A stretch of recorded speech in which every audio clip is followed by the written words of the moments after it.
खबर शामिल करते हैं कोटली से ब्यूरो चीफ सरदार तलत फेरोज की इस रिपोर्ट में।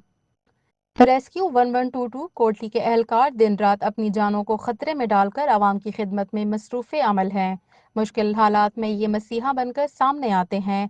रेस्क्यू 1122 कोटली के जवान हादसात, आफात और हंगामी सूरत हाल में सबसे पहले पहुंचने वाले हीरोज हैं।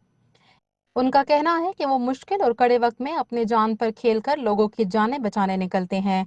रेस्क्यू एहलकारों ने अवाम से अपील की है कि अगर कहीं जलसा जुलूस या हंगामी सूरत हाल हो तो ये समझा जाए कि रेस्क्यू टीम सिर्फ और सिर्फ इंसानी जानें बचाने के लिए मौजूद होती है। अवाम से गुजारिश की गई है कि रेस्क्यू के महदूद वसाइल को ज़ाया ना करें, क्योंकि यही गाड़ियाँ, आलात और सहूलियात आप ही की मदद के लिए हैं।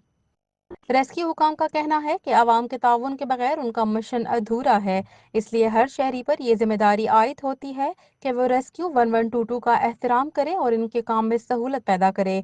रेस्क्यू 1122 कोटली के ये हीरोज दिन रात आपकी जानें बचाने के लिए सरगर्म हैं, लेकिन उन्हें भी आपके ताउन और ख्याल की ज़रूरत है।